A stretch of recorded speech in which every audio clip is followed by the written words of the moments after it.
नहीं, इतने भी आराम से नहीं चलेंगे, आगे थोड़ा सा आपको प्रॉब्लम है। देखो अभी हम जो कर रहे थे ना बहुत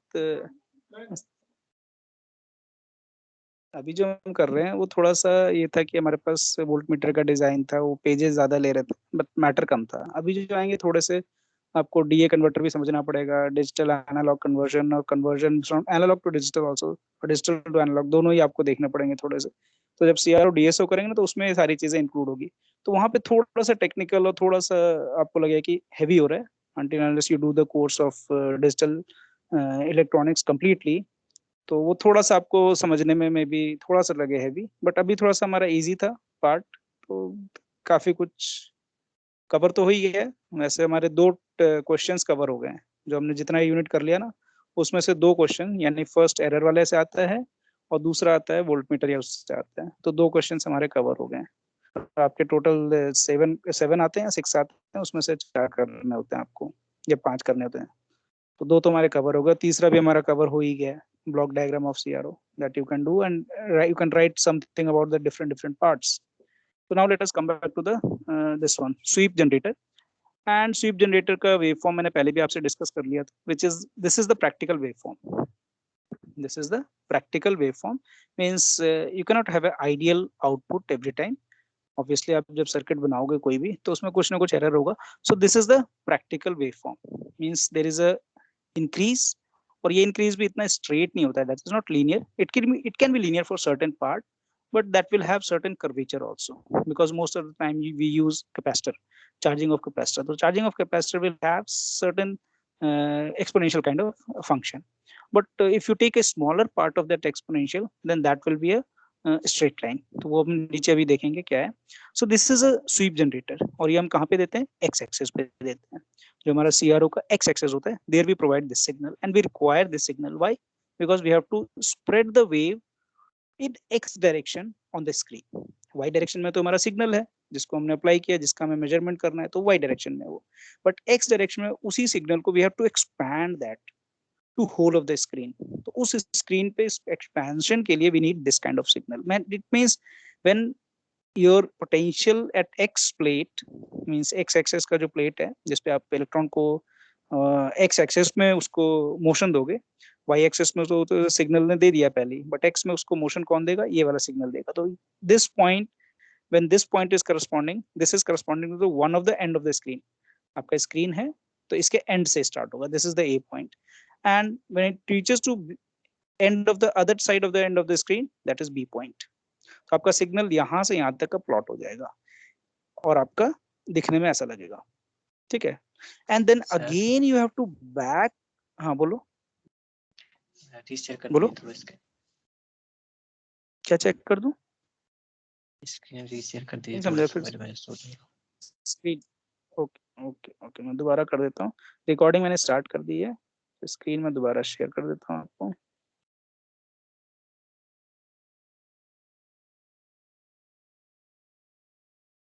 So to expand this wave, we need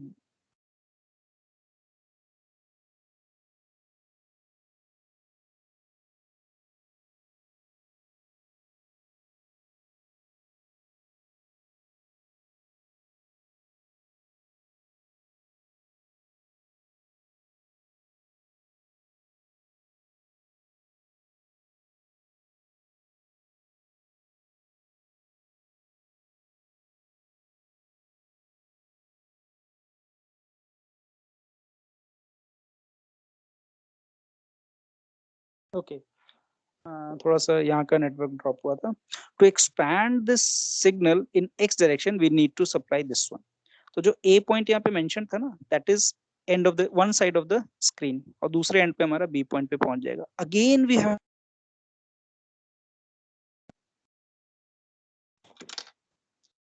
so your potential should back to zero. जो ये सी पॉइंट है ना, C which is equal to A, जैसे आपका पोटेंशियल जीरो होगा एक्स एक्सिस पे, तो वापस आपकी स्क्रीन पे आपका जो इलेक्ट्रॉन है that will again come back to A point, because वो स्टार्टिंग में आ जाएगा, फिर वो मैक्सिमम तक जाएगा, फिर दोबारा यहाँ आ जाएगा। तो it will go on repeating this process and you will see a complete signal.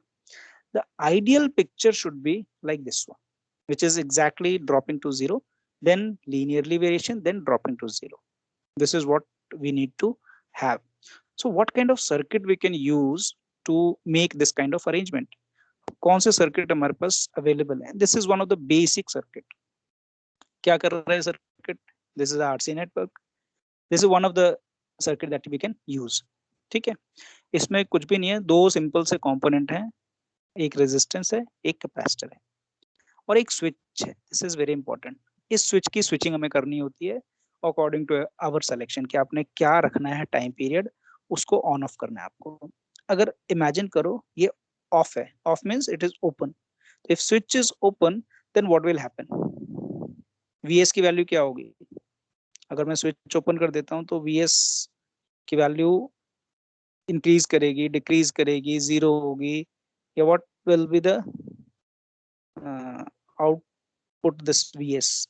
SVEEP. VS means sweep. VC के इक्वल होगा, but that will be charging ना, आरसी पे डिपेंड करेगा. ये रहा graph. It will not be instantly, it is not going to be the highest value. वो slowly धीरे धीरे एक्सपोनेंशियली चार्ज होगा, क्योंकि आरसी एक आर लगा हुआ है. आर अगर आप जीरो करते हो तब तो इंस्टेंट चार्ज होगा, बट आर अगर आपने जीरो नहीं रखा है, कुछ किलो ओम्स में रखा है, उससे ज्यादा रखा है, तो it will take certain time to reach to the maximum value which is plus V. ठीक है, तो आप जब यहाँ पे अगर सिग्नल चेक करोगे तो इट विल स्टार्ट इंक्रीजिंग. वैसे तो ये एक्सपोनेंशियल कर्व है, बट अगर लिमिटेड वे में देखते हो तो this is a smaller part which is a straight line, which is a straight line. And then what will happen? You just close this one. अगर इसको आप क्लोज कर देते हो, एक बार आपने एक पर्टिकुलर टाइम यानी आपने टाइम पीरियड सेट कर लिया कि मेरे को स्वीप का टाइम पीरियड क्या रखना है, वो आपने सेट कर लिया, तो आपने क्या किया? स्विच को क्लोज कर दिया. जब स्विच को क्लोज किया तो what will happen? This capacitor is going to discharge instantaneously because there is no instant discharge होगा. There is no resistance in this path. आपने दोनों लेग्स जो है ना आपके कैपेसिटर के, दोनों को आपने शॉर्ट सर्किट कर दिया. जैसे आपने शॉर्ट सर्किट किया, it just back to zero. आपका पोटेंशियल इंक्रीज हुआ, फिर बैक टू जीरो, फिर पोटेंशियल इंक्रीज होगा, फिर बैक टू जीरो. तो ये स्विच पे डिसाइड होगा कि स्विच को कितने टाइम के लिए ऑफ करते हो, कितने टाइम के लिए ऑन करते हो. ऑन तो जैसे ही करोगे it will discharge and then you have to off the switch. तो ऑफ टाइम जो होगा स्विच का, that will decide what is the time period you are selecting for your sweep circuit. आप पूरे फ्रेम पे एक वेव देखना चाहते हो, दो को देखना चाहते हो, तीन देखना चाहते हो, तो इसकी टाइमिंग का कंट्रोल आपके हाथ में होता है. जो हम नॉब चेंज करते थे ना, वोल्ट पर डिवीजन इन एक्स एक्सिस, तो वो हम यहीं से हम चेंज करते हैं. इसके स्विचिंग की timing we change. And this signal कितने लेंथ का होना चाहिए, कितना मैं यहाँ से यहाँ तक का रखना चाहता हूँ, यहाँ से यहाँ तक का रखना चाहता हूँ, ये रखना चाहता हूँ, that is up to me. And if I take more of the part, then you don't see the exact sine wave because this x is not a linear. अगर आप ज्यादा पार्ट के लिए ऑन कर दोगे तो maybe some kind of deformation you will see on the screen. ठीक है, एक और सर्किट है which is more improved than this one, which is this circuit. तो अगर एग्जाम में आता है, discuss two different type of sweep circuits which is used in the CRO. तो पहला तो आपका आरसी हो गया, दूसरा ये सर्किट है. This is also same, it is also having the similar kind of behaviour. वैसे यहाँ ट्रांजिस्टर आ गया है, तो ट्रांजिस्टर के थोड़े से इंपॉर्टेंट पैरामीटर क्या है. ट्रांजिस्टर को आपको, ट्रांजिस्टर एज अ स्विच आपने पढ़ा होगा may be. Yes, sir. Yes, sir. So if it is in a common emitter way, ये कॉमन एमिटर है ना, एमिटर को हमने ग्राउंड किया है और इस पे हमने पोटेंशियल, इस पे पोटेंशियल लगाया, तो कॉमन एमिटर के फॉर्म में, कॉमन एमिटर वाला ए पार्ट है, एमिटर ये रहा. तो कॉमन एमिटर में कब ट्रांजिस्टर ऑन होगा और कब ऑफ होगा? अगर आपने स्विच एज अ स्विच पढ़ा है तो कब ऑफ होगा, कब ऑन होगा, you know?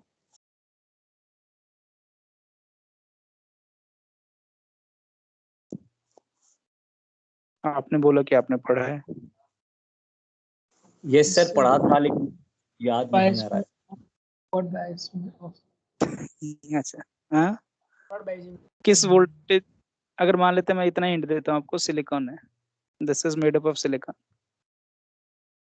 Then what value we should need? BCC के बराबर होगा बेसिकली. जब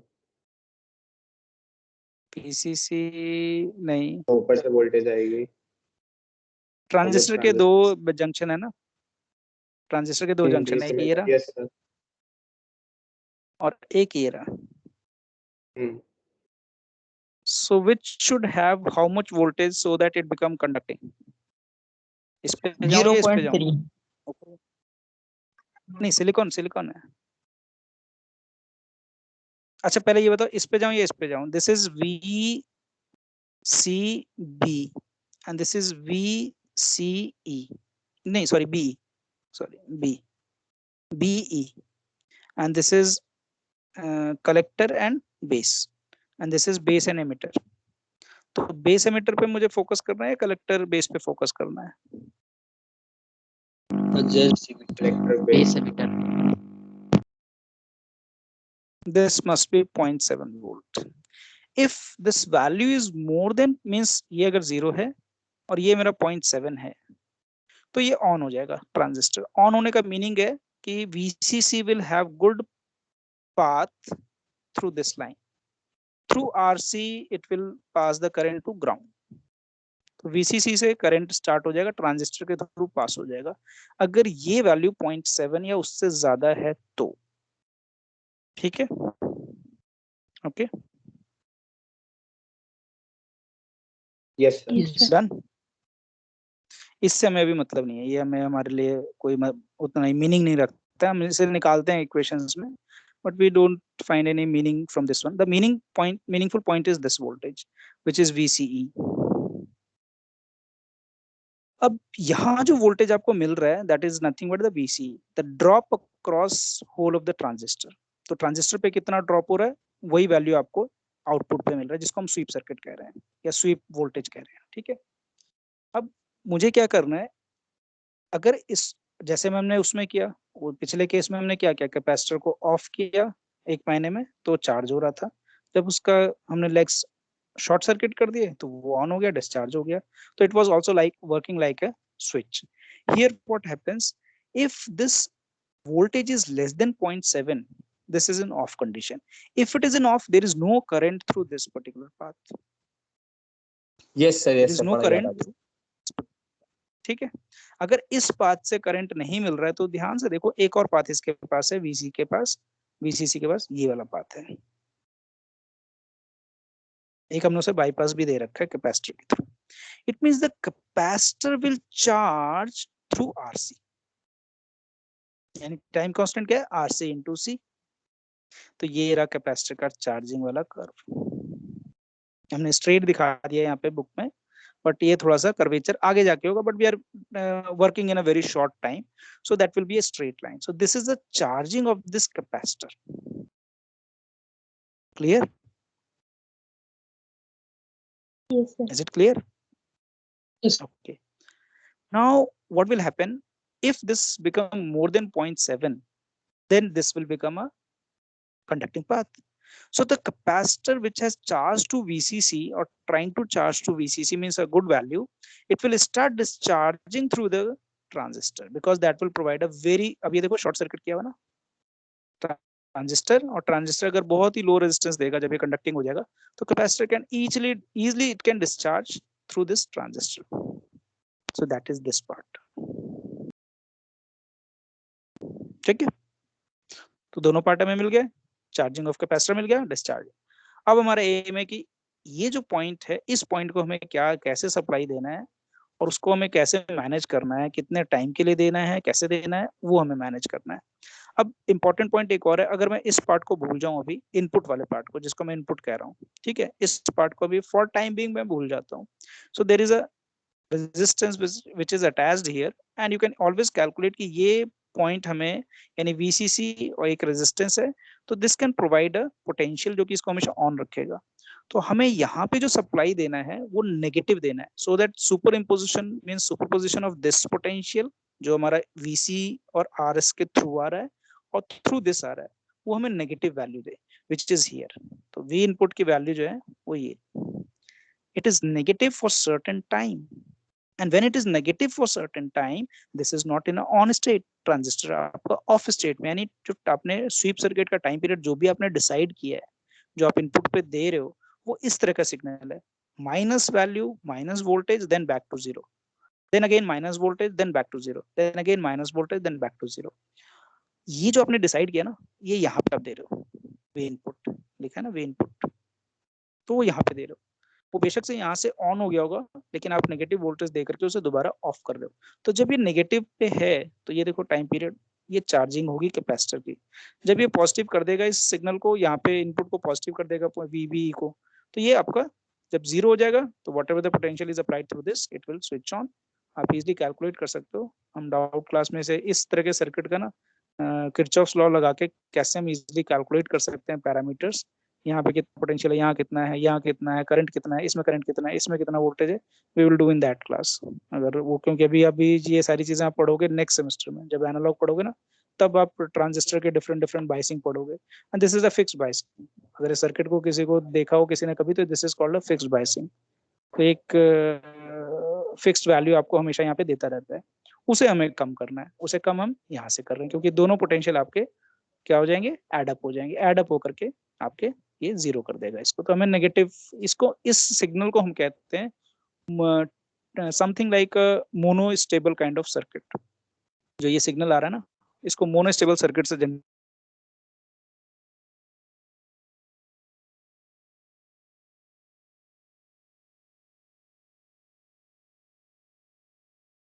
इन monostable it give you a single, ये एक स्टेबल स्टेट है, यानी negative value is stable for certain time, so that is called a monostable. And you can have a series of this signal, then it is called a astable, यानी आप लगातार उसे produce कर रहे हो, पहले थोड़ी देर के लिए आया, फिर आया, फिर आया, फिर आया, and go on, so that is a astable state. तो वो भी हम बाद में डिस्कस करेंगे, बस वहां मैंने लिखा हुआ है थोड़ा सा, अगर यहाँ पे लाइन देखोगे ना, तो circuit requires a getting waveform VI, इसको हम गेटिंग कहते हैं, गेटिंग वेवफॉर्म मतलब ऑन करना ऑफ करना, उसको हम गेट कहते हैं। तो गेट जो वर्ड लिखा हुआ है ना, अब देखो डिजिटल में हमेशा पढ़ते हो gates, NAND gate, AND gate, OR gate. Gate का यहाँ मीनिंग क्या है, अगर कोई पूछे कि गेट क्यों हम वर्ड यूज करते हैं, why don't we use on off circuit और समथिंग लाइक दैट, तो गेट वर्ड क्यों है, gate is when you allow a current and when you don't allow a current, so that is why the gate word is added to this digital circuit. So digital circuit में आपको सभी जगह gate gate gate लिखे हुए मिल जाएंगे, सारे gets ही होते हैं, ठीक है। नैंड गेट पढ़ रहे होगा आप, एंड गेट पढ़ लिया होगा आपने, और गेट पढ़ा होगा। कभी पूछो कि गेट क्यों कहते हैं इसको, तो gate is when you allow current it is open gate, and when you close the current path then it is gate is closed, something like that. So that is why we are calling it as a gating waveform. It may be obtained from a monostable, तो ये आप monostable से इसको generate कर सकते हैं इस signal को, उसका भी अलग सर्किट होता है, that we are not going to discuss. Monostable multivibrator कहते हैं, वैसे तो उसे वाइब्रेटर कहना चाहिए, बट मल्टी वर्ड उसमें अटैच्ड होता है। There is one shot, there is one a peak, it can be up, it can be down, दोनों पॉसिबिलिटी, ऊपर का भी हो सकता है, पॉजिटिव पीक भी हो सकता है, और नेगेटिव, इसको हम नेगेटिव ट्रिगर कहते हैं। तो this is one shot and a A stable, हम आप ए स्टेबल से भी दे सकते हैं, जिसमें कंटिन्यूसली जैसे स्क्वायर वेव है, so that is a astable kind of thing, तो that is not a stable at any state, कभी वो 5 पे चला जाता है, कभी वो 0 पे आता है, फिर 5 पे होता है, फिर 0 पे आता है, that is a square wave, so that is a astable multivibrator. If the gating waveform is obtained from a monostable, then the sweep generator circuit is called as triggered sweep. अगर आप मोनोस्टेबल से दे रहे हो, यानी आपको एक ही बार input देना है, एक ही बार आपको वेव को स्विच ऑन करना है CRO पे, तो then you apply a trigger sweep, उसको हम ट्रिगर्ड स्वीप कहते हैं, यानी एक ट्रिगर आया और आपका वेवफॉर्म आउटपुट जनरेट हो गया। And then the circuit is circuit is known as triggered voltage time base, उसको लिख सकते हो, अगर कभी मे बी 1 मार्क्स में आ जाएगा। If we supply monostable signal to a transistor sweep circuit, then it is called as what, and if we supply a astable input to the transistor sweep circuit, then what it is called. So 1 या 2 marks का question आ सकता है, ठीक है। तो ये ध्यान रखना कि जब मोनोस्टेबल दोगे तो उसे ट्रिगर स्वीप सर्किट कहते हैं, और when you supply the astable multivibrator signal, then it is called free running sweep circuit. तो लगातार चलता ही रहेगा, free running means your signal is something like this, free running है। And if it is triggered, so there is one signal stops, there is no appearance of other signal, so this is a monostable kind of thing, due to monostable, and this is due to astable input signal. Okay, now when you have these two lines, जब भी आप circuit, कोई भी आप circuit लोगे, चाहे आपने transistor से बनाया हो, चाहे आपने रेजिस्टेंस और कैपेसिटर यूज करके बनाया हो, it will always provide a delay. आपका एक्स एक्सेस का सिग्नल जब स्टार्ट हुआ और आपके सीआरओ के प्लेट पे जब रीच किया, तो it has 2-3 components in between. आपका जनरेटर है, मे बी एक मोनोस्टेबल लगा हो, तो ये सारे जो सर्किट्स लगे होंगे ना, तो ऑलवेज एनी ट्रांजिस्टर और any circuit will provide certain delay to the signal. यानी आपने इनपुट पे सिग्नल दिया और यू आर गेसिंग कि आउटपुट पे जनरेट हो गया। No, it is not like that. There will be at least a nano second gap. आप इसको बहुत अच्छे से पढ़ोगे जब आप फ्लिप फ्लॉप पढ़ोगे या मेमोरी पढ़ोगे। तो मेमोरी हम जब कंप्यूटर में सेव करते हैं ना, it always take certain time. वो टाइम बहुत कम है, बट कंप्यूटर के लिए वो टाइम ज्यादा है। मीन्स कंप्यूटर अगर आपका वर्क बहुत ही 3 GHz या 4 GHz पे वर्क कर रहा है, तो you just reverse that number. तो what is the time period? If I am saying कि मेरा कंप्यूटर जो है उसकी स्पीड है 3 हम कहते हैं ना, कंप्यूटर जब खरीदते हैं तो बोलते हैं इसकी स्पीड क्या है प्रोसेसर की, तो we will always talk of that number. और हमें वो नंबर पता है कि वो क्या है। 3.4 होता है, 2.4 होता है, टर्बो में ये 5 चला जाता है ना। एक गोल्डन पैरामीटर होता है जब आप कंप्यूटर खरीदते हो, तो that is a golden parameter. You won't buy a computer of having a speed of 1.3 gigahertz. You will prefer to have 2.3 gigahertz. You will prefer for having 4 gigahertz.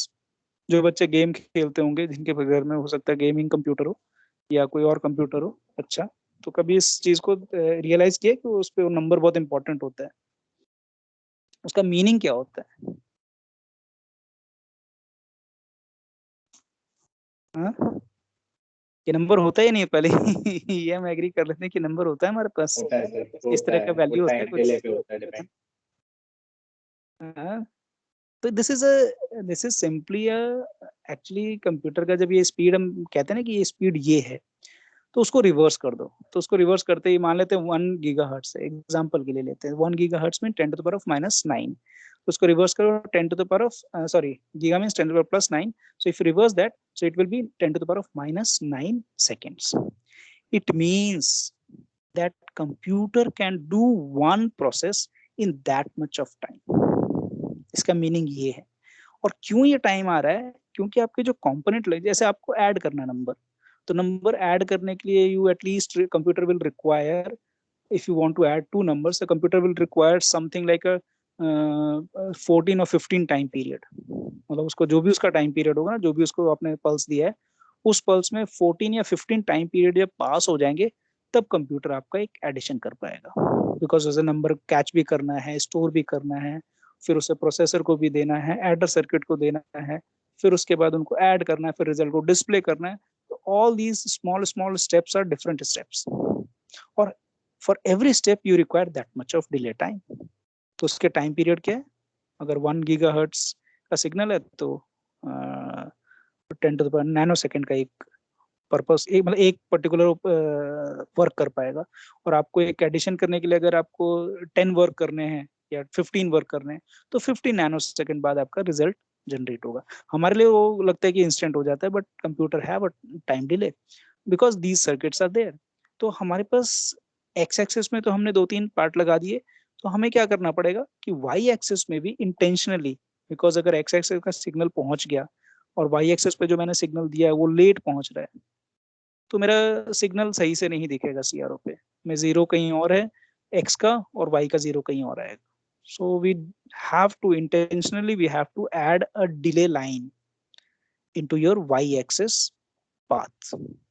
तो जितना आपको स्वीप सर्किट या sweep generator आपको time delay दे रहा है, उसी के इक्विवेलेंट वैल्यू का एक टाइम डिले सर्किट, जो कि आपके टाइम को डिले कर दे, तो टाइम डिले सर्किट या डिले लाइन को आपको ऐड करना होता है वाई एक्सिस में। ओके, सो वाई एक्सिस का जो सर्किट है, उसका कोई फंक्शनल पर्पस नहीं है, सिर्फ टाइम कंपोनेंट को ऐड करना है उसे, यानी सिग्नल को पास होने में थोड़ा सा डिले करना है। So that is this kind of circuit. There is a inductor and there is a capacitor, ठीक है, and finally there is a resistance. So that resistance parallel, it is connected to output, so output पे आपको signal मिल जाएगा। तो this is a, और you can attach मोर। ये आपका एक डिले लाइन बन रहा है, you can attach one more capacitor, तो सेकंड डिले लाइन हो जाएगा, एक और करोगे थर्ड हो जाएगा। You can go on adding. The rough time for one particular path is this one, ऐसे कैलकुलेशन आएगा नहीं एग्जाम, बट आपके लिए नॉर्मली जो कट ऑफ फ्रीक्वेंसी होती है 1/2 पाई होता है, बट यहाँ पे हमने उसको 1 पाई रूट ऑफ एलसी लिखा. There is a formula for this one to how to calculate. So रफली the time delay, because one of the circuit, one of the जो आपका एल सी एल और एक रेजिस्टेंस लगा, ये पूरा part मिलकर के आपको इतने अमाउंट का टाइम डिले देता है. रफली आपको इतने अमाउंट का टाइम डिले देगा. रूट ऑफ एल सी के अराउंड होगा रफली. तो रूट ऑफ एल सी आपने देखा ही होगा, एल की वैल्यू मिली में होती है, कैपेसिटर की वैल्यू आपकी नैनो में हो सकती है, आपकी पिको में हो सकती है, या और भी कोई दूसरी वैल्यू हो सकती है. You can multiply and you can get a nano second. तो आप रफली एक नैनो सेकेंड का सिग्नल जनरेट कर सकते हो कि एक जो पार्ट मेरा एलसी का है लगा हुआ इस सर्किट में, वो 1 नैनो सेकेंड का डिले दे रहा है. अगर मेरा स्वीप सर्किट 4 नैनो सेकेंड का डिले दे रहा है, तो I have to attach 4 different this component so that both the x and y signal reach to the screen at the same time. So this is the purpose of delay line in the y axis. Sweep circuit x में होता है, delay line y में होता है. अगर आप दोबारा से ब्लॉक डायग्राम चेक करोगे तो this is the difference between these two. Okay, अब हम थोड़ा सा नीचे और आ जाते हैं. ट्रिगर सर्किट का मैंने क्या लिखा है? अच्छा, मैंने वही लिखा. ट्रिगर सर्किट आपको उतना, trigger means you have to start the CRO. You can do internal triggering, you can do external triggering, but external हम यूज नहीं करते हैं. How the Y deflection does take place in the CRO? इसके पीछे, before this, all the things are there. Means you have accelerating plate, deaccelerating plate, focusing plate, intensity plate, all these, gun is there, everything is there. After that the beam is here, means electron has reached with certain vx velocity here. Okay, हम यहाँ पे x axis के बारे में कुछ भी नहीं discuss कर रहे हैं, सिर्फ y एक्सिस का डिस्कस कर रहे हैं. y एक्सिस में you have this kind of plates, simple parallel plate है और कुछ भी नहीं है. Exactly like a rectangular plate होता है और कुछ भी नहीं होता है. मैं आपको कोशिश करूंगा नेक्स्ट टाइम ओपन करके दिखाने का. So they are just like a parallel plate. 2 sheet है, मेटालिक शीट है जो अटैच्ड है,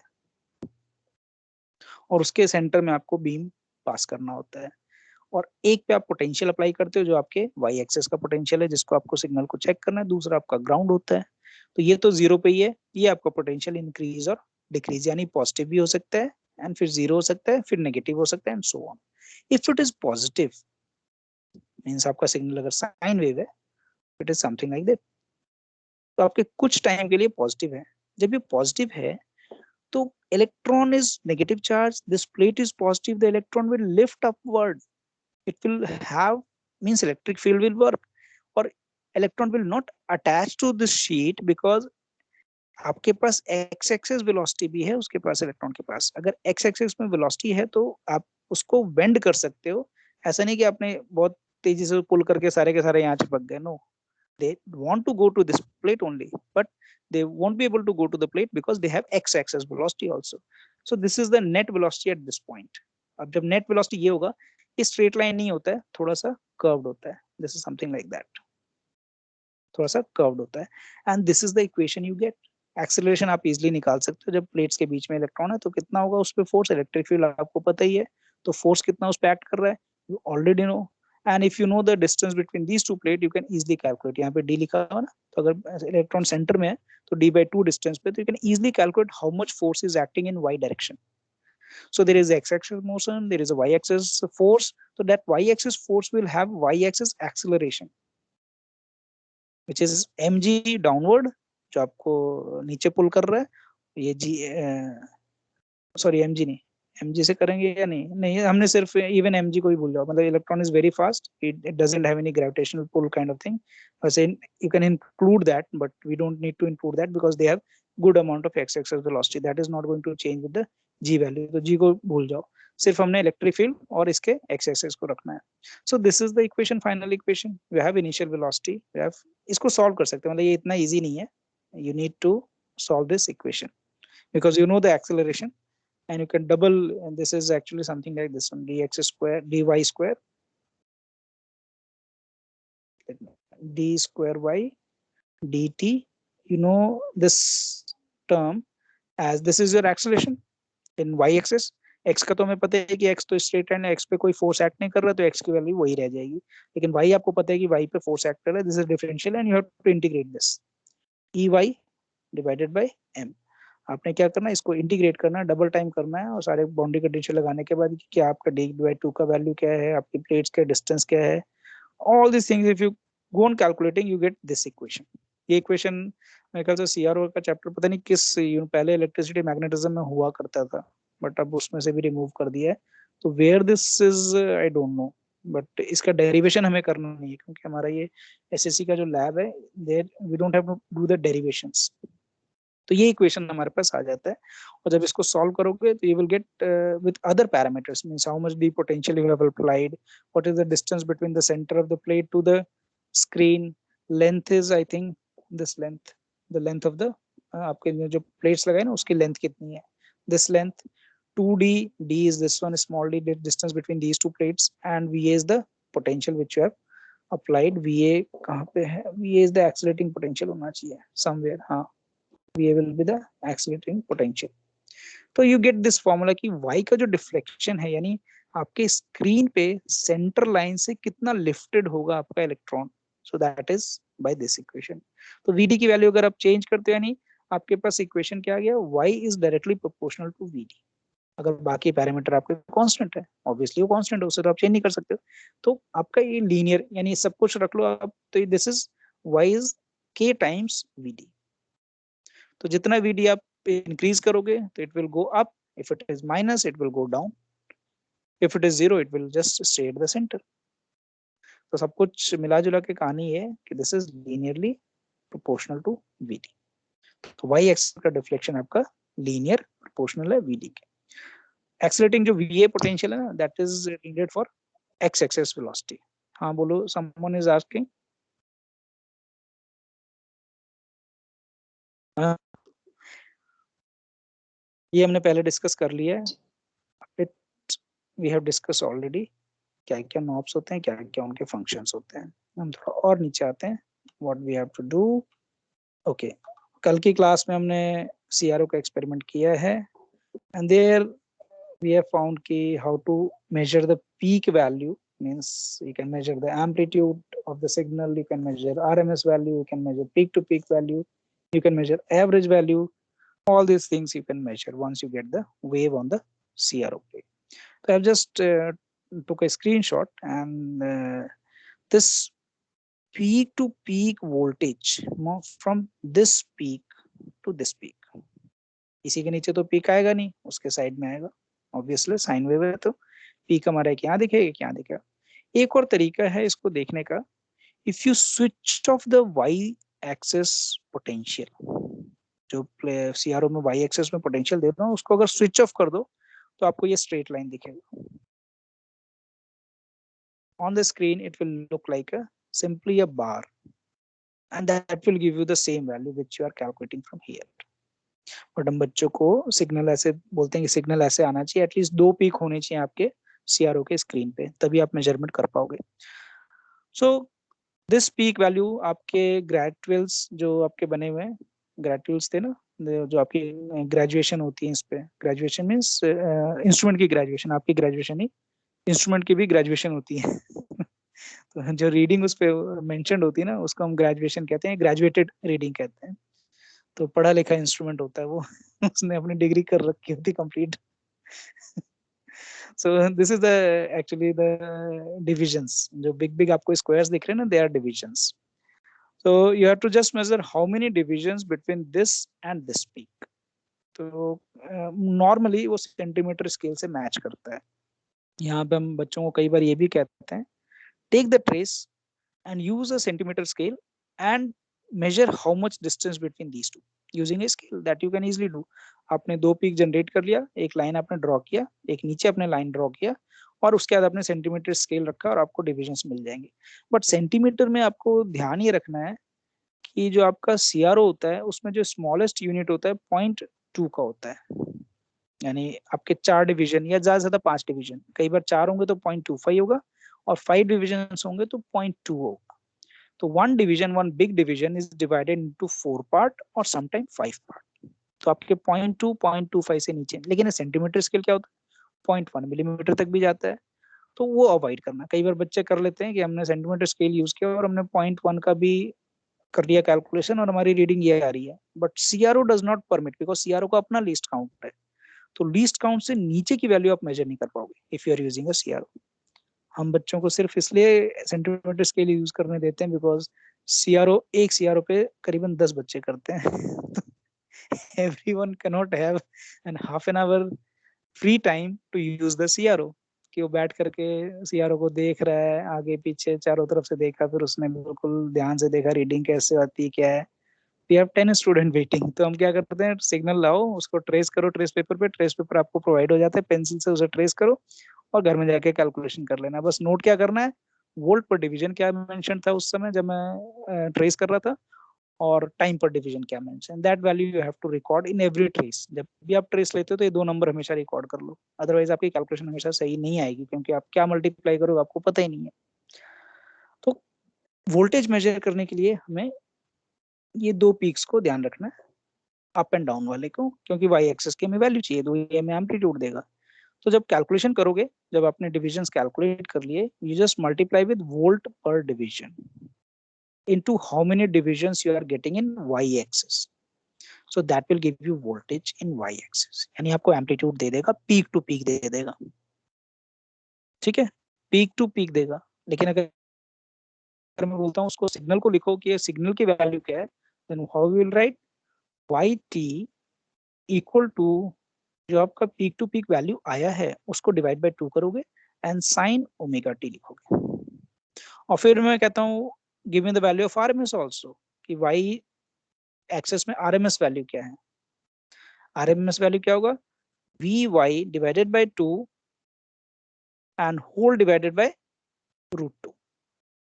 यानी ये जो मैंने मार्क कर रखा ना, दिस वन, आप देख रहे हो ये आरएमएस वैल्यू कहीं ये लिखा भी हुआ है, तो दिस इज आरएमएस वैल्यू। इस वैल्यू से ये लिखा भी है, पीक वैल्यू ये है और आरएमएस वैल्यू ये है, so that is 0.707 per times of this highest value, yani 70% of that. Then this is the voltage calculation. Now we go for the frequency calculation or time period, कि इस signal का time period क्या है या frequency क्या है। तो frequency के लिए हमें एक्स एक्सिस में 2 पीक चाहिए, this one, and we need to calculate how many divisions are there between these 2 peaks. So that will be the time period of your signal, and once you get the time period, inverse of that will be the frequency of your signal. तो x axis में क्या करना पड़ेगा, हमें count करना है divisions. तो अगर यहाँ पे हम एग्जांपल के लिए लें तो कितना है, 1 2 3 4, आधा इधर, तो टोटल 5 है। तो there it will be time पर division multiply division in X axis, and that will give me the total time period of the signal. So यहाँ पे 5 होगा और 5 को मल्टीप्लाई करोगे, जो भी आपने टाइम पर डिवीजन, अगर आपने 1 मिली सेकेंड रखा है पर डिवीजन, तो 1 मिली सेकेंड से मल्टीप्लाई कर दो, ये विल गेट 5 मिली सेकेंड। ये आपका हो गया टाइम पीरियड। और फ्रीक्वेंसी के लिए क्या करना है, this is 5 milliseconds, frequency will be inverse of that, that is रफली 1/5 ऑफ, यानी 200 होना चाहिए ना, यही आएगा। अगर ये कैलकुलेशन करूं तो मिली विल बी किलो, किलो को 5 से डिवाइड कर दो तो 200 आएगा, 200 हर्ट्ज इज द सिग्नल। तो फ्रीक्वेंसी और time calculation is not tough, it is easy to do, everything is written here also, फॉर्मूले के फॉर्म में आपके हाईलाइटेड है, टाइम मेजरमेंट भी हाईलाइटेड है। And let us go to the new thing, this is phase measurement. अब signal का phase क्या है, क्योंकि फेज हमें पता ही नहीं चलता है। अगर आप सिंगल, आपके पास एक ही सिग्नल है और एक ही सिग्नल को आप चाहते हो कि उसका फेज क्या है, how we know from the CRO, तो CRO will not give you any idea. CRO पे आप फेज नहीं मेजर कर पाओ, क्योंकि आप स्वीप सर्किट और जो भी फेज होगा, जब भी आप इंटरनल ट्रिगरिंग करते हो ना, तो सिग्नल अगर 90, अगर उसका फेज 90 है, 45 है या 30 है, कुछ भी है सिग्नल का, कोई भी फेज इनिशियली है, यानी signal will start at t = 0 from certain value. तो सीआरओ पे हमेशा आपको ना कंप्लीट वेव ही दिखेगा, क्योंकि आप सीआरओ पे आपका जो स्वीप सर्किट है, it is not going to find कि भाई इसका सिग्नल का फेज इतना है तो मैं इतना डिले के साथ ऐड करके सिग्नल को दिखाऊं, क्योंकि अगर कोई सिग्नल में फेज है, जैसे एग्जांपल के लिए दो सिग्नल है आपके पास, नीचे दो सिग्नल बने हुए, this one, this is having a zero phase and this is having a phase of 30, but on the CRO you will see the complete wave, तो आप पता ही नहीं कर पाओगे उसका फेज है नहीं है. It means you need a comparison. आपके पास जब भी फेज मेजरमेंट करना है तो आपके पास दो सिग्नल होने चाहिए. एक सिग्नल वो है जिसका फेज जीरो है और दूसरा सिग्नल वो है जिसमें कुछ फेज पार्ट है. And when you compare them or when you superimpose them in a vertical manner, not in a horizontal direction, in a vertical manner, then you get this kind of picture on the CRO. तो एक circular सा या elliptical या oblique kind of things you are going to see on the CRO. If you see this kind, if you see a straight line, then there is no phase. आपका जो reference signal है और जो आपका दूसरा signal है जिसमें कि कोई phase part है, तो there is no difference. They both will appear to be same और आपको कोई straight line दिखेगा वहां पे. ठीक है, so that will be a straight line. इसका जो ये जो डायग्राम बन रहे हैं ना, एक्चुअली डायग्राम, इन डायग्राम्स को कहते हैं लिसाजस फिगर. तो नॉर्मली हम क्या करते हैं, है ना, ये लिसाजस फिगर है. नॉर्मली हमारे पास वेव को जब सुपर इम्पोज करते हैं तो, है ना, आपने मे भी पढ़ा हो कहीं पे, अब किसी दो वेव, सेकंड, हाँ हाँ लास्ट में था ना, वेव एंड ऑसिलेशन में पढ़ा होगा मेरे. हाँ यस सर. ये अब जब मान लेते V1 है ये, और नॉर्मली जब हम सुपर इम्पोज करने के लिए कहते हैं किसी को कि भाई दो वेव को सुपर इम्पोज करो, तो we always superimpose on the same axis. Normal trend यही होता है कि हम इसको यहाँ पे किया और दूसरा सिग्नल ये रहा, और मे बी टाइम पीरियड भी डिफरेंट हो. अभी हम टाइम पीरियड सेम लेके चल रहे हैं, ये V2 है. अब इन दोनों को मैंने सुपर इम्पोज करना है, तो आपको सिग्नल जो फाइनल जनरेट होगा that will be addition of these two. ठीक है, ये हमारा सुपर इम्पोज सिग्नल है, जो इन दोनों का एडिशन, यानी V1 प्लस V2 यहाँ पे बढ़ जाएगा, या V1 माइनस V2 दोनों, मतलब माइनस में ये दोनों इंक्रीज हो जाएंगे downward. But here what we are doing, one signal is applied in this way and the other signal is applied in this way. Now we have to superimpose. तो normally हम एक circle बनाते हैं ना, एक circle यहाँ बनाते हैं, फिर एक सर्कल यहाँ बनाते हैं, और इसमें हम टाइम पीरियड कट मारते हैं ऐसे करके, और फिर देखते हैं कि जितने कट यहाँ मारते हैं उसकी फ्रीक्वेंसी के अकॉर्डिंग दूसरे में कट करते हैं, और फिर इन पॉइंट्स को मैच करते हैं, इसका जीरो कहाँ पे, इसका जीरो, फिर पॉइंट मार्क करते हैं, दूसरे का वन का कहाँ मार्क करते हैं. That become a elliptical kind of picture if you have practically done the Lissajous figure. से पढ़ा ना हो, आपने किया भी हो तो, या सिर्फ पढ़ा है.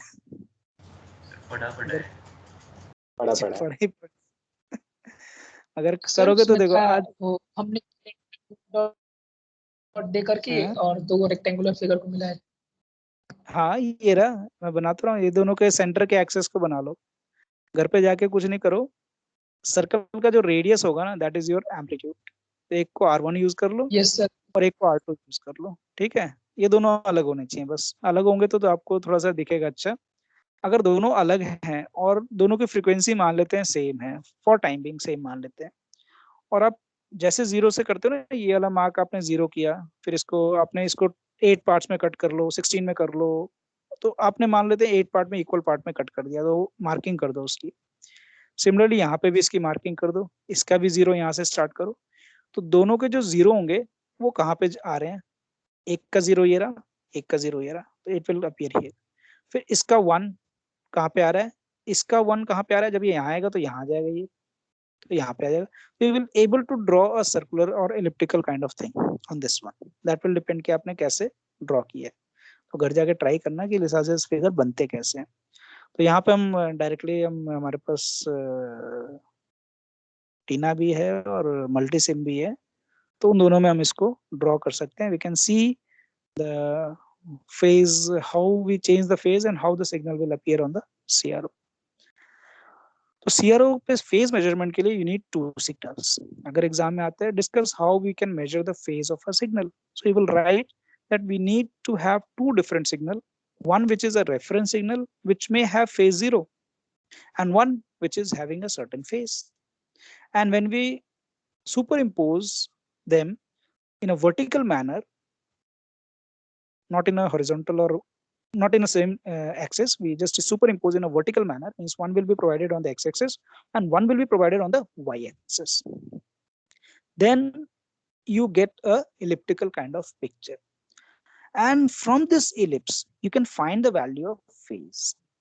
तो ये आपका प्रैक्टिकल भी एक बनेगा, अभी नेक्स्ट क्लास में आप प्रैक्टिकल भी करोगे. ये तो सिर्फ अब बन गए ग्राफ, आपके पिक्चर्स बन गए. अब इस पिक्चर्स को यूज कैसे करना है to calculate the phase. So here is the calculation. The phase part, when you get this kind of picture, so there will be a major axis, ठीक है, और एक माइनर भी होगा. चलो मेजर माइनर से हम नहीं करते हैं, ऐसे डेरिवेशन में इन दोनों को यूज करके कर सकते हो. डेरिवेशन आपको गीता सिनोनिम्स का मिल जाएगा, how we calculate the phase. But if you get this kind of picture, then what you have to do, you have to calculate two things. One which is this point in the y-axis, यानी आपके highest जो value reach कर रहा है उस ellipse का, वो आपको y-axis पे चेक करना है कहाँ पे है.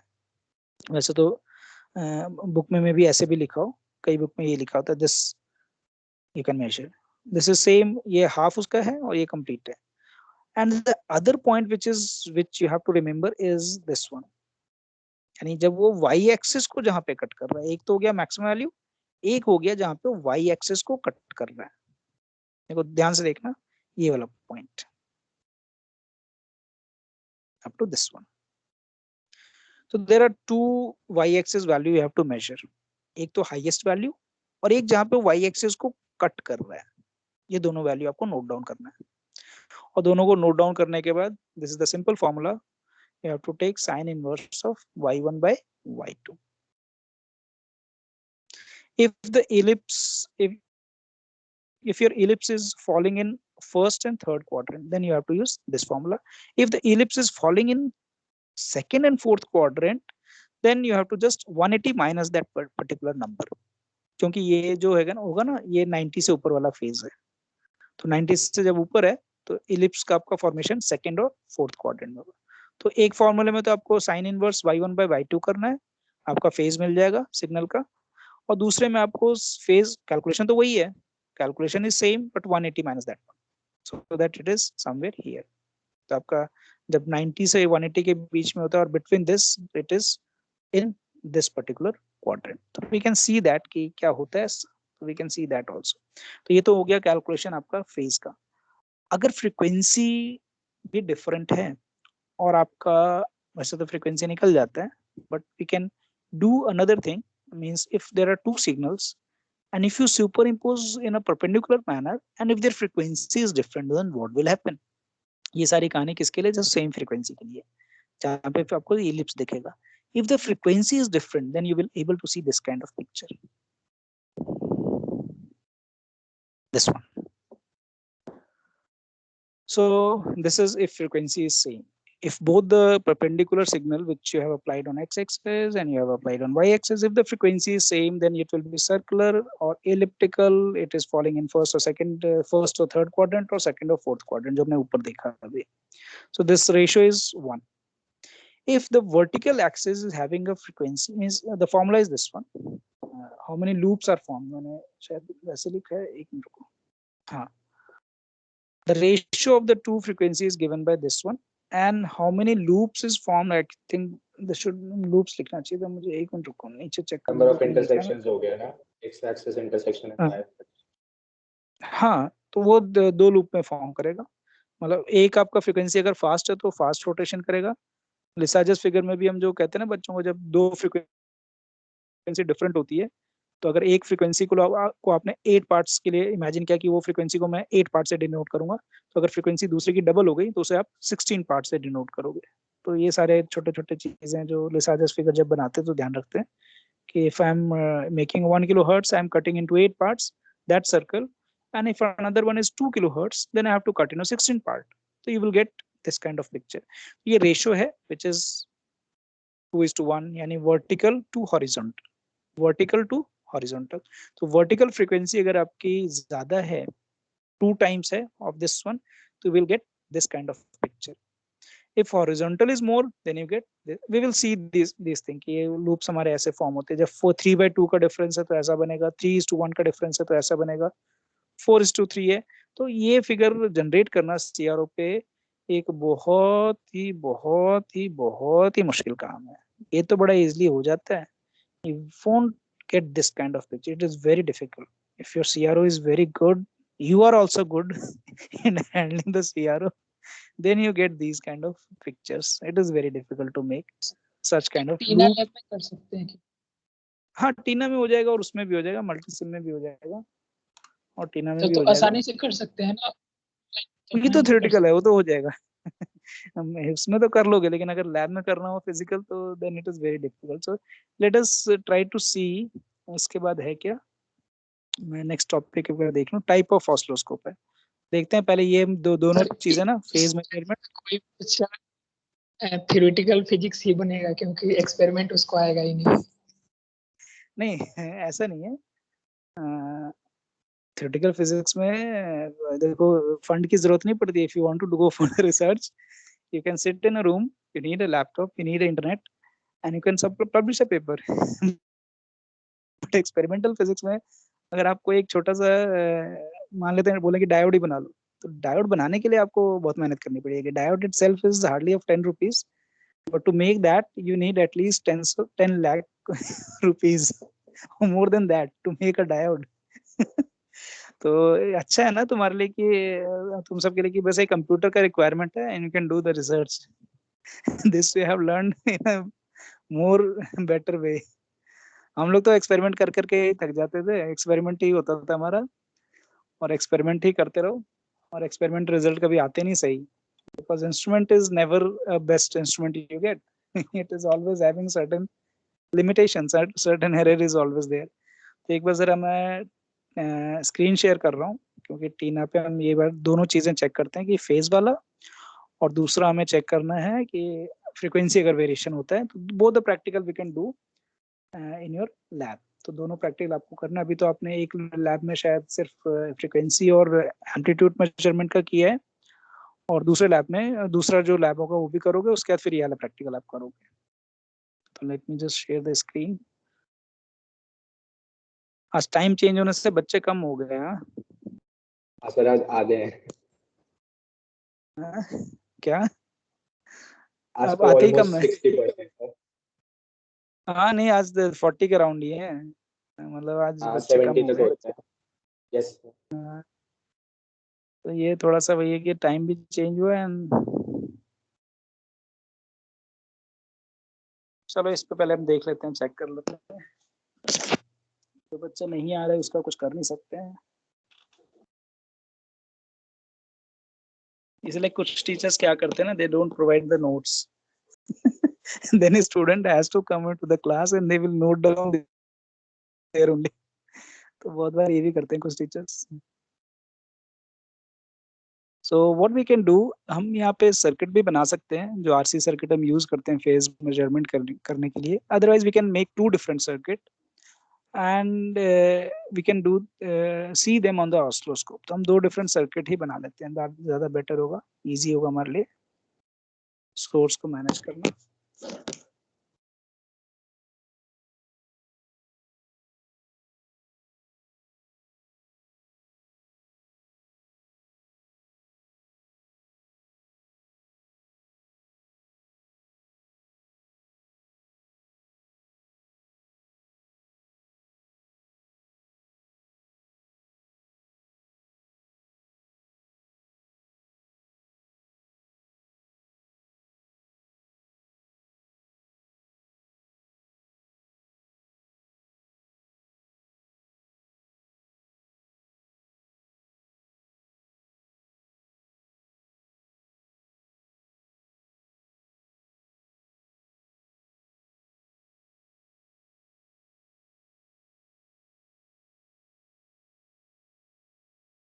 Okay, so without any resistance, I have just connected the voltmeter directly to 2 different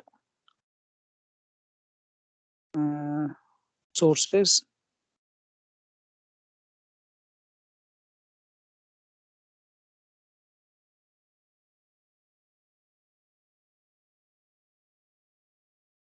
now we will select the oscilloscope.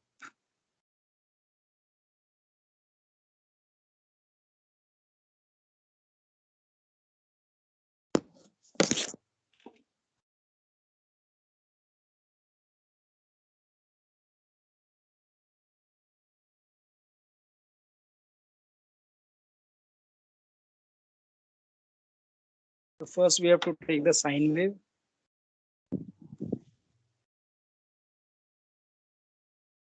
So go to here, make it, let it be 1 volt, and make it 1 kilo. Frequency हमारी 1 kilo है और 1 volt है. दूसरा signal हमारा ये रहा. And let us manage this one also.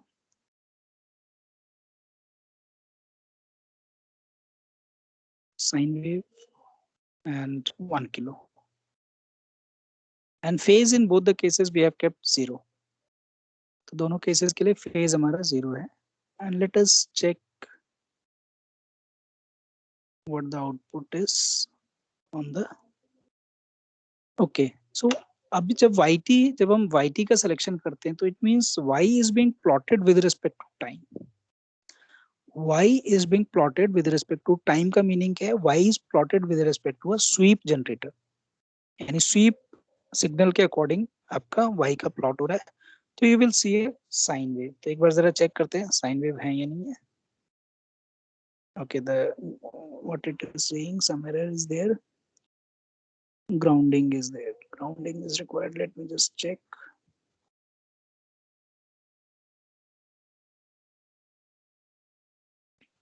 Okay, so this is your V1 signal. यहाँ पे channel 1 है ना, तो V1 का selection किया हुआ है. DC पे भी रखोगे तो कोई दिक्कत नहीं है, AC पे रख सकते हो. It will give you the same thing.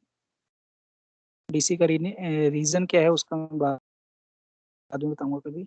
अगर DC का मीनिंग क्या है. इसमें एरर क्या दिखा रहा है? Ground node is ground in. Okay, close. मुझे तो ग्राउंड कहीं नहीं दिख रहा है. क्या दिख रहा है? ग्राउंड दिखा रहा है कहीं. ERC चेक करें. Volt meter 1 is floating.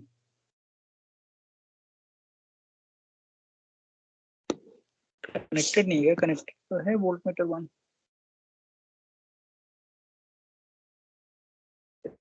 Sir recheck click करने पे दिखा तो नहीं रहा मुझे. ऑटोमेटिक ये शो ऑन वायरिंग पे क्लिक किया है. दिखाता है सर करने पर. हाँ दिखाता है वो, जहाँ पे मार्क कर देता है कि यहाँ पे मिसिंग है. Let us check. ये तो शिफ्ट हो रहा है wire.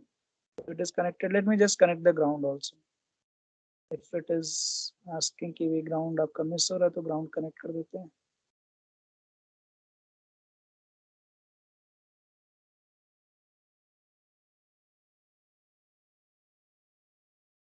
So now it is okay.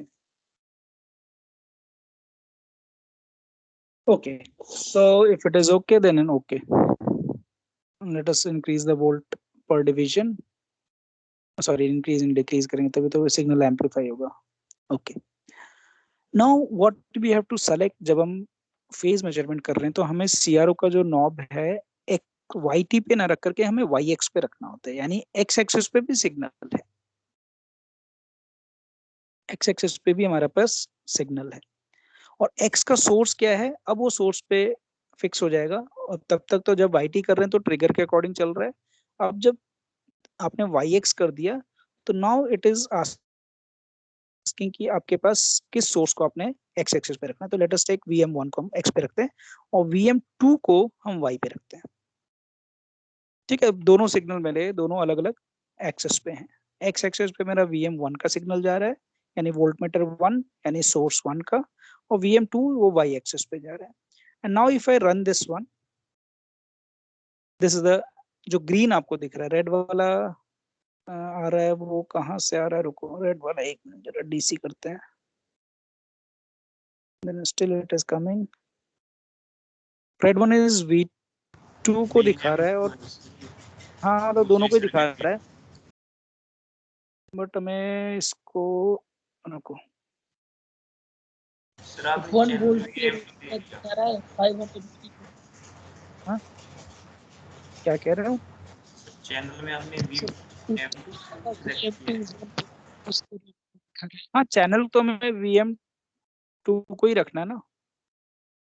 अगर इसको मैं VM1 रख देता हूँ तो लेट अस सी कि what you will get. There is no difference. हम जब फेज चेंज करेंगे तब डिफरेंस दिखेगा, अभी तो मेरे ख्याल से मोर लेस सेम ही आ रहा है। तो let us change the phase. हमें Y पे हमें सेकेंड सिग्नल को रखना है और X पे हमें फर्स्ट सिग्नल को रखना है, ठीक है।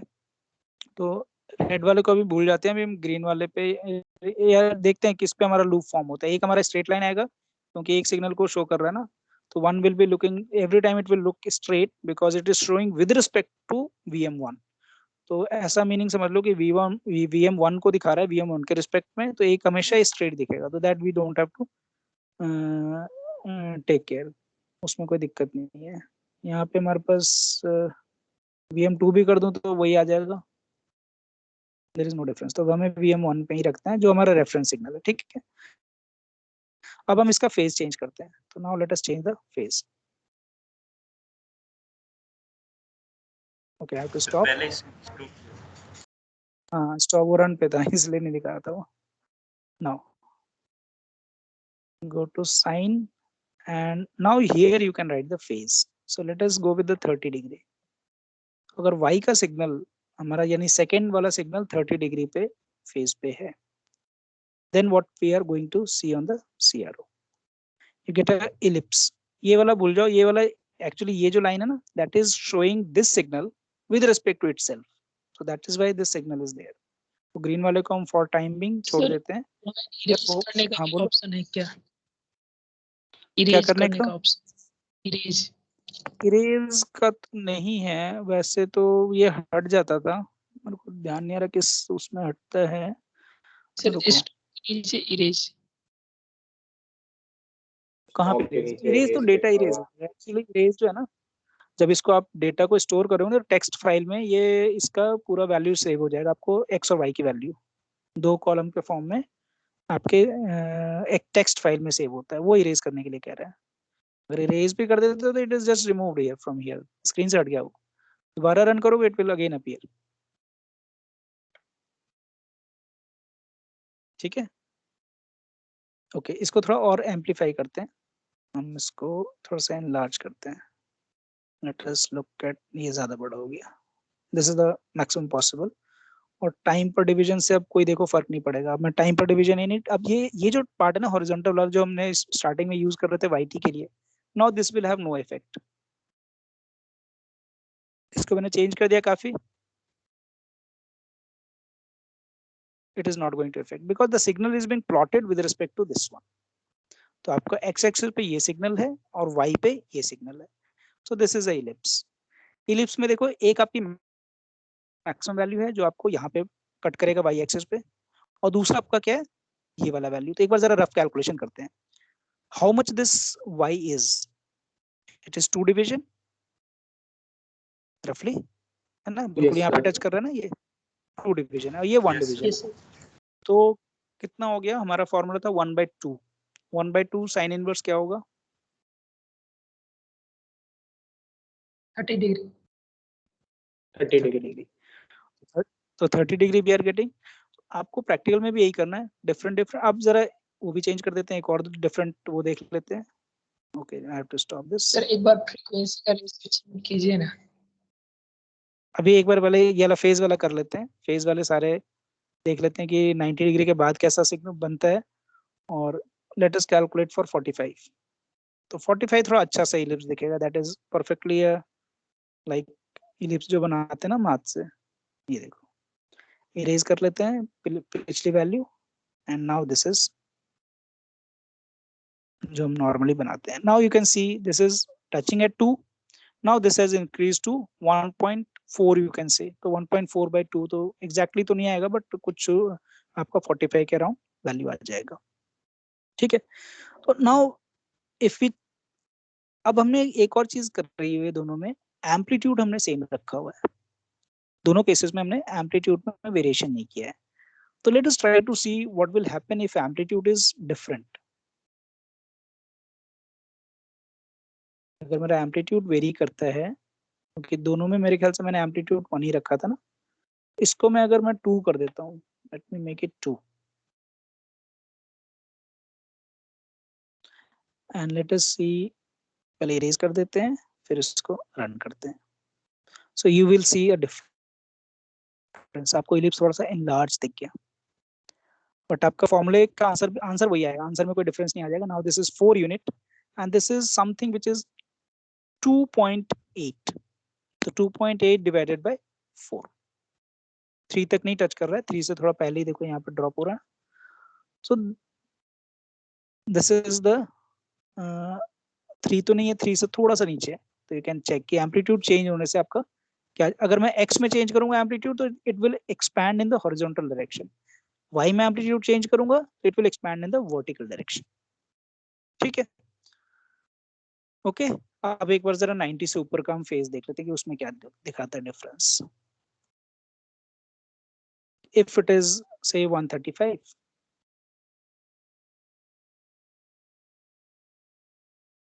या 145 ही कर देते हैं।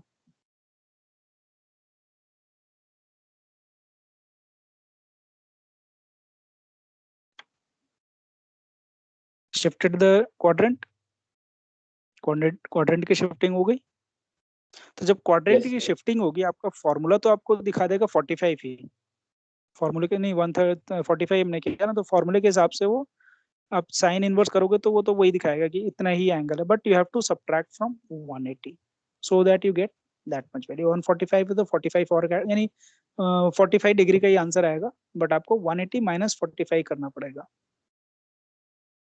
तो शायद 35 आता है ना वो एंगल, 135 होता है। एडिशन भी भूल जाते हैं कई बार हम, इतना ज्यादा हम कंप्यूटर पे रिलाई करने लग गए ना कि even to do the subtraction and addition we don't see the, कि हमारा दिमाग काम करना बंद कर देता है कई बार। आफ्टर सर वो 30 to सुविधा 40 मिलती तो years हर कोई इस तरफ भाग लगता। तो after 30 to 40 years Comfort. what will happen to the new kids who are born in after 30-40 years? तो एडिशन जैसी चीज कभी करेंगे ही नहीं, बोलेंगे जब कैलकुलेटर है तो क्या करना है, कंप्यूटर है तो क्या करना है। And that time they may have some kind of device कि बोलेंगे 30 + 40 and someone will say 70 so that could be the sir वो तो possibility। सर वो अब हम संबंध हम ही लोग फ्रीक्वेंसी होंगे, बताते हैं। वो संबंध हम ही लोग होंगे। एलेक्सा पे कर हाँ, लेते हैं आजकल। मतलब yes I was thinking on that way कि आजकल एलेक्सा बहुत यूज हो रहा है, that is nothing but AI.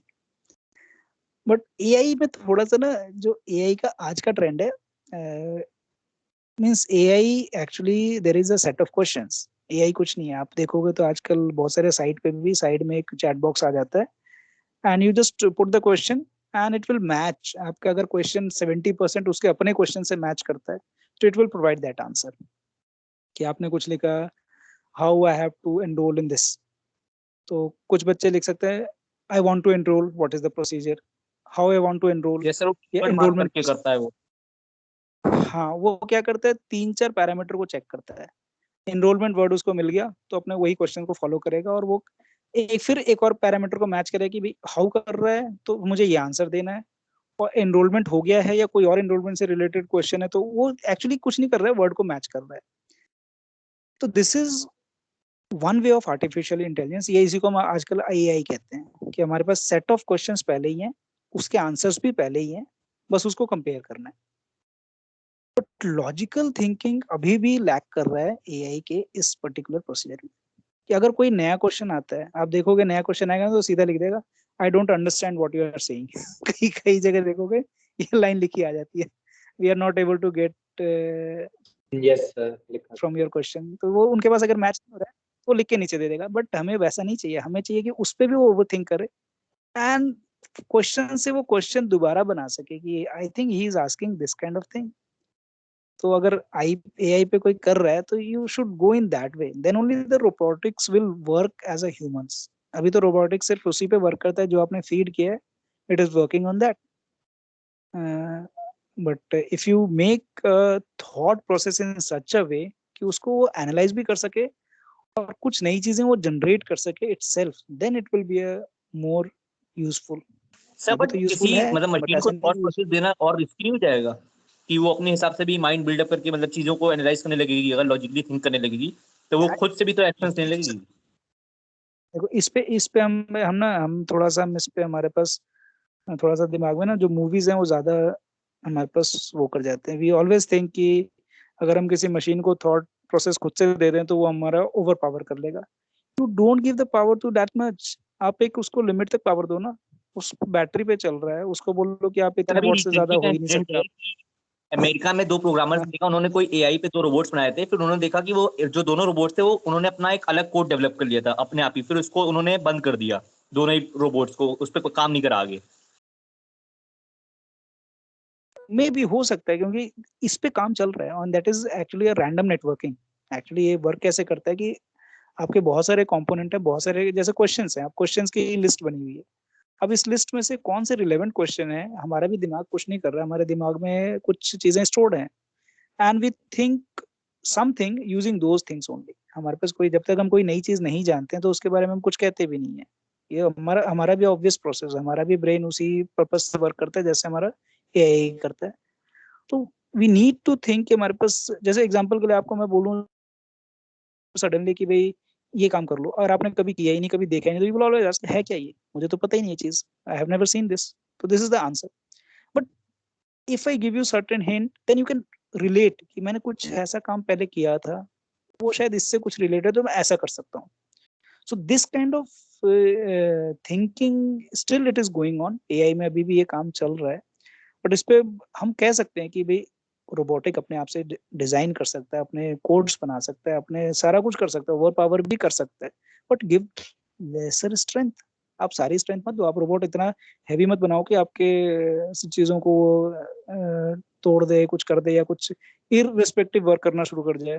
मतलब मोशन जो है, मैकेनिकल मोशन जो है वो इररिस्पेक्टिव हो जाए तो कुछ भी डैमेज हो सकता है।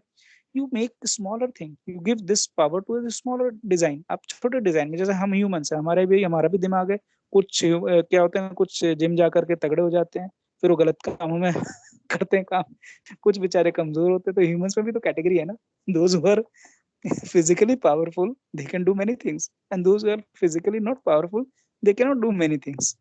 ब्रेन से कर सकता है, बट एक अगर फिजिकल फाइट हो जाए तो फिजिकल फाइट में ऑब्वियसली जो इसका फिजिकल स्ट्रेंथ है वही जीतेगा। तो सिमिलर वे में रोबोटिक्स में भी हमें सोचना चाहिए कि we should have means condition कि आप जब कुछ कर रहे हो तो जहां पे आप एआई यूज कर रहे हो, जहां पे आप रोबोटिक्स को लिमिटेशन दे रहे हो कि आप कर सकते हो थिंकिंग, आप अपना खुद से code generate, then give them lesser strength, lesser physical और मैकेनिकल स्ट्रेंथ। और जिसपे आपको, जैसे कार में डिजाइन करना है, कार बना रहे हो तो कार की रोबोटिक होती है जो इंडस्ट्री में यूज होते हैं, तो उनके पास तो एक लिमिटेड है, उनको कभी आप एआई से कनेक्ट मत कनेक्ट, उनके रूटीन प्रोग्राम होना चाहिए, उनसे ही कनेक्ट करो। तो this they should be some kind of standard should be maintain. होता क्या, स्टैंडर्ड अभी कुछ है नहीं इस पे कोई, हमारे इंडिया में तो खैर कोई रूल है नहीं। हमारे इंडिया में आईटी पे ही कोई रूल नहीं है तो बाकी पे क्या रहेगा। Pegasus is used for everyone, you can see that. तो यहाँ आईटी का कोई रूल नहीं है, तो रोबोटिक्स का क्या रूल बनेगा, ये एआई का क्या बनेगा पता नहीं। आई डोंट नो, बट होना चाहिए इस चीज पे। We should think in that way कि भाई किसको हमें स्ट्रेंथफुल बनाना है, किसको नहीं बनाना है, that we should have the knowledge और we should have the rulings from law. चलो अब फ्रीक्वेंसी चेंज करते हैं और let us see what will happen. This is 1K and now I will make it to 2K। तो double time पहले कर लेते हैं फ्रीक्वेंसी एंड हम फेज को 0 कर लेते हैं। फेज का हम वेरिएशन नहीं रखेंगे क्योंकि फेज के वेरिएशन में प्रॉब्लम होगी, और हम इसको भी 1 कर लेते हैं, एम्पलीट्यूड को भी।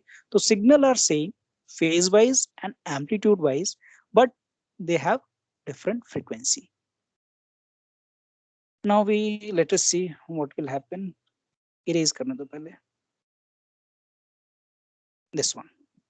You can see in horizontal sense there are two loops।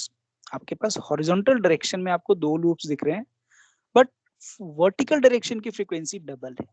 ध्यान रखना, जो फॉर्मूला था ना, फॉर्मूला मैं दोबारा आपको दिखा देता हूँ एक बार। दिस वन, ये तो हाफ फ्रीक्वेंसी के लिए था, this one. The loops which is formed is according to this formula, vertical divided by horizontal. जो रेशियो लिखे हुए ना, vertical and horizontal का रेशियो है. तो वर्टिकल फ्रीक्वेंसी अगर डबल टाइम है तो लूप का फॉर्मेशन हॉरिजॉन्टल डायरेक्शन में डबल टाइम होगा. आप रिसार्जर्स फिगर बनाओगे तो it will be clear to you. अगर हाथ से बनाओगे, इस पे तो बना ही सकते हो, but if make using your hand then you will be getting clear कि why it is doing the double time looping if you have Y axis double time frequency. क्योंकि टाइम पीरियड उसका हाफ हो गया ना, frequency तो double हुआ लेकिन time period उसका हाफ हो गया. So you will, when you draw with your hand, then you can understand this. So y की frequency अगर double है तो आपकी दो loops के formation हो रहे हैं.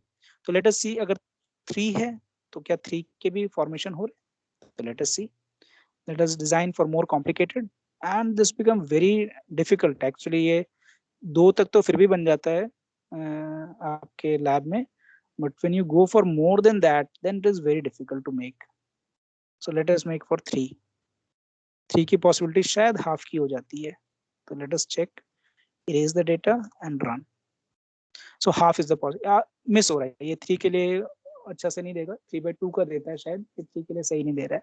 तो let us go for one more step, that is 4 and let us check कि 4 लूप का फॉर्मेशन हो रहा है. इवन नंबर में तो बन जाता है, ऑड नंबर में इट विल बी डिफिकल्ट. एक बार हम चेक करेंगे हाफ का भी कंडीशन 4.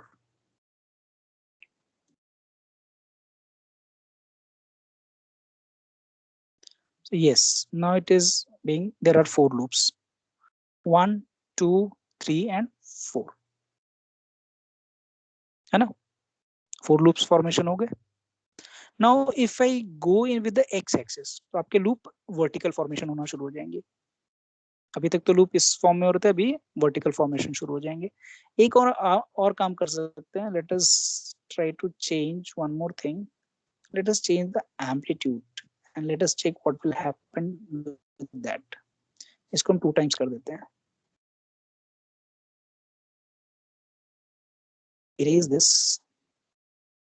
So the वर्टिकल में एम्पलीट्यूड आपका इंक्रीज हो जाएगा. अगर आपने वर्टिकल का एम्पलीट्यूड इंक्रीज किया तो loop will be in large form. तो आपका वाई एक्सिस में आपने चेंज किया तो वाई एक्सिस में आपका लूप का ये फॉर्मेशन आ गया. जब सीआरओ यहाँ पे तो आपका सॉफ्टवेयर है तो आपको लूप स्टैटिक दिख रहा है, बट सीआरओ में स्टैटिक नहीं होता है. It is something which is revolving kind of thing. Because देखोगे ना तो ये लूप टू लूप कंटिन्यूअस है. ये जनरेट हो रहा है, फॉर्म हो रहा है, फिर दोबारा यहाँ से यहाँ आ रहा है. तो it is constantly moving. Some time you see on the CRO it is being rotating kind of manner. DSO पे अब दिख जाता है, सीआरओ पे तो नहीं दिखता. सीआरओ हमारे ऐसे ही नहीं चलते हैं. डीएसओ पे हमें दिख जाता है, that is digital oscilloscope. So there we can see form these kind of loop and you can increase more frequency variation and you can see more loops will be there. और कोई frequency change करके देखना है. If you want to see कि sir ऐसा loop दिखा दो, sir वैसा loop दिखा दो. यहाँ देखो ये वाले loop देखो कैसे हैं. It is 4:3 ratio or 3:2 ratio. Yes. 4:3.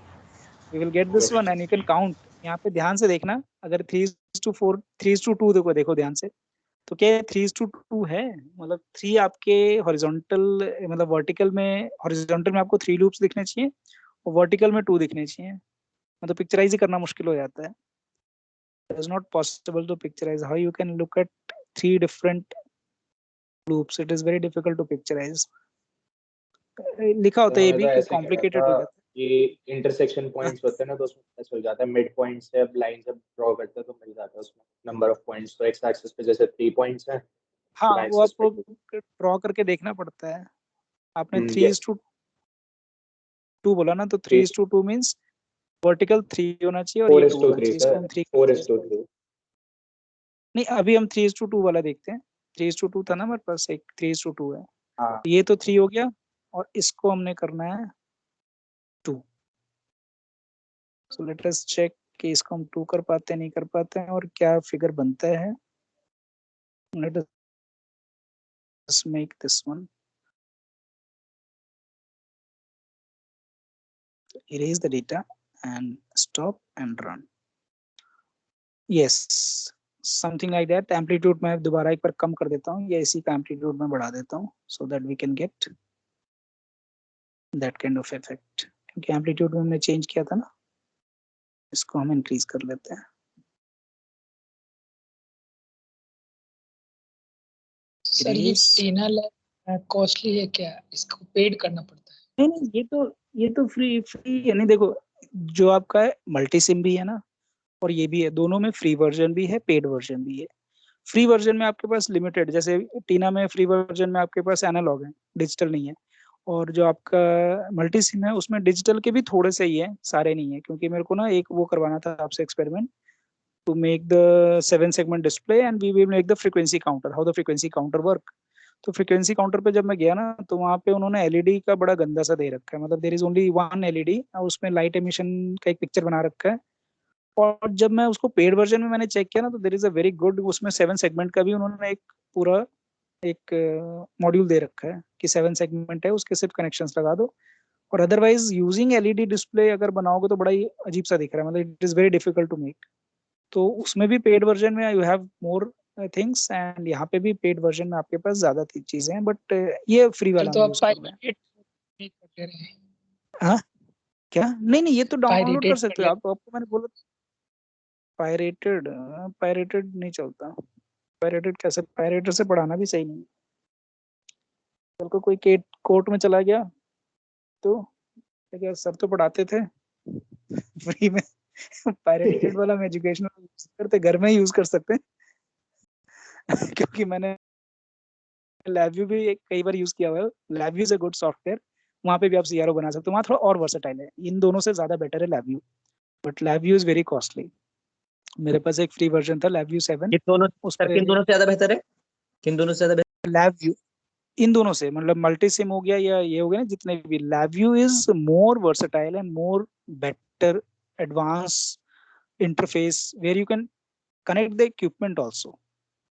अगर आप अपने वोल्ट सर मीटर क्या और नाम इनको है अटैच उसका? कर सकते हैं। LabVIEW, LAB Lab VIEW, View, LabVIEW. So for the full version you have around costing is 45 lakhs. So only college can sir आपके purchase पास that. पायरेटेड है? 7 वाला है, अब वो चलेगा नहीं चलेगा मुझे पता नहीं। LabVIEW 7.1 है मेरे पास।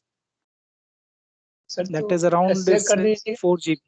ग्रुप 4 में। GB है। सर व्हाट्सएप ग्रुप में शेयर कर दीजिएगा। 4 GB है। सर तो आप कोशिश करूंगा, ड्राइव पे सेव कर लीजिएगा अपने, और रहने दीजिए शेयर सर। कर मैं दीजिएगा। कोशिश करूंगा। उसमें आप इंस्ट्रूमेंट खुद से डिजाइन कर सकते हो, जैसे एक्स एक्सेस के लिए आप नॉब सेलेक्ट कर सकते हो, आप डिजाइन कर सकते हो। You can make a volt meter, you can make multimeter, you can make a, जैसे ये इंटरफेस दिख रहा है ना आपको यहाँ पे, जैसे इंटरफेस है, इसमें मुझे क्या क्या कंपोनेंट लगाने हैं, you can design in LabVIEW। That is more improved kind of thing. और दो ये सारे चीज कहाँ से बने हुए हैं? NI, नेशनल इंस्ट्रूमेंट यूएस का जो नेशनल इंस्ट्रूमेंट है, पहले वो मिलिट्री के लिए काम करते थे, अब वो उन्होंने मिलिट्री का यूज मैक्सिमम हो गया, तो अब वो जब आउटडेटेड हो गए उनके लिए, तो उन्होंने उसे डालना शुरू कर दिया for common people like us जो वेरी पुअर कंट्री से बिलोंग करते हैं, जिनके पास रिसोर्सेज नहीं है, so they have started giving to them. So you can see this variation, you can एक हम और चेक कर लेते हैं, उसके बाद हम आज फ्रीक्वेंसी वाला पार्ट और फेज वाला पार्ट, दोनों बैचेस को मैंने समझा दिया। नेक्स्ट टाइम से आप परफॉर्म कर सकते हो एक्सपेरिमेंट। और थोड़ा सा फेज वाले में आपको सर्किट जो बनाना पड़ेगा, दैट इज RC सर्किट बनाना होता है, because C will provide certain phase, वो 90 तक ही आपको फेज देगा, तो R और C का आप सिग्नल देते हो CRO पे, you get a Lissajous figure. तो लैब में भी हम वही करते हैं, 2 फंक्शन जनरेटर यूज नहीं करते, सिंगल फंक्शन जनरेटर से वी मेक 2 सिग्नल्स। तो आपके पास ऑप्शन है, RC सर्किट आपको पता ही है कि C हमारा एक फेज को उसमें इंक्लूड कर देता है, और जो रेजिस्टेंस होता है यानी सिग्नल होता है वो आपका 0 फेज का ही होगा, C वाला का कुछ फेज होगा, that will be 0 to 90 something like that. So let us see one last one and then we can stop this one. This is 4, so let us make it 4. Sir इसी में ही frequency and time period calculation भी बता दो इसी में।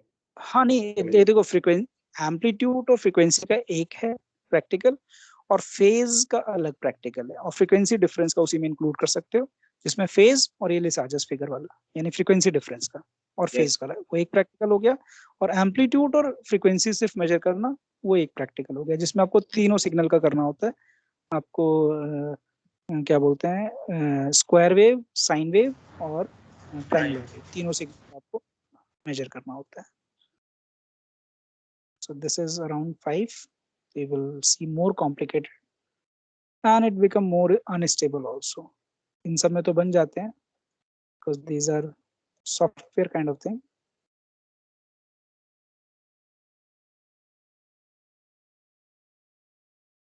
So this will be the figure of 4:5 frequency variation.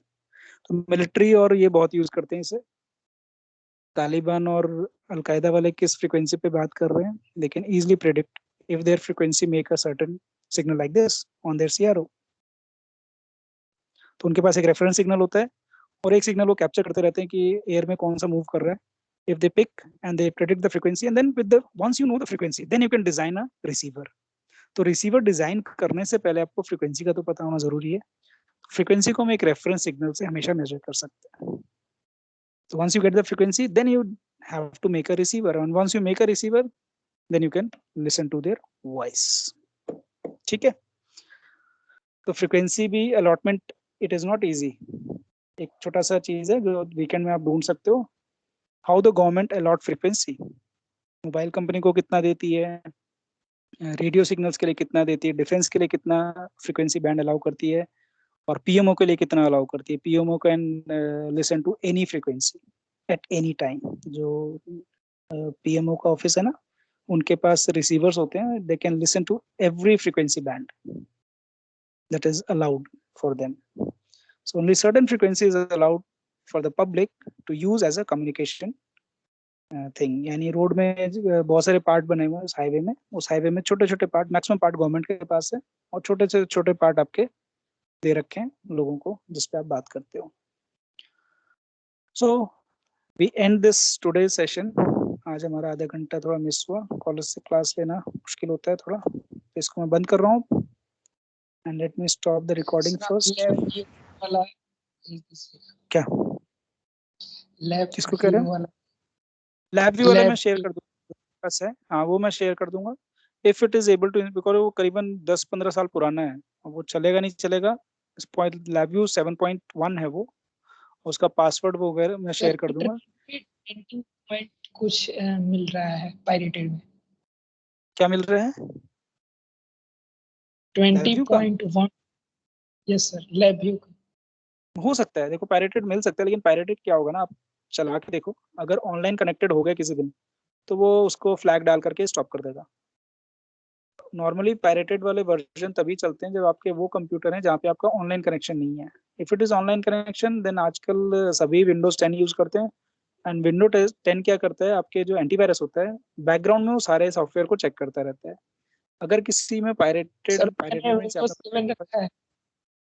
हाँ क्या? मैंने विंडोज 7 रखा है इसीलिए. मैंने भी. मेरे पास 2 साल पहले मेरे पास एक्सपी हुआ करता था.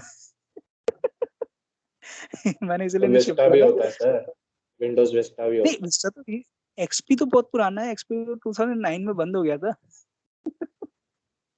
I have used till 2018. मैंने एक्सपी यूज किया, फिर वो बिल्कुल ही काम करना बंद कर दिया था उसने. बहुत सारे सॉफ्टवेयर अपडेट हो गए, चलते नहीं है एक्सपी पे. तो आपका अगर विंडोज 7 भी है, 7 में तो फिर भी पीछे वाला है थोड़ा वर्जन, लेकिन अगर जिसके पास 10 है ना, आप पायरेटेड इजीली चला नहीं पाओगे. बहुत मुश्किल होता है चलाना.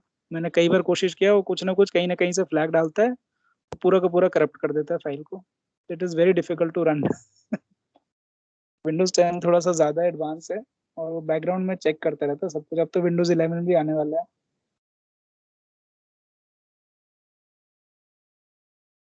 तो विंडोज 11 थोड़ा और एडवांस हो जाएगा. That is more net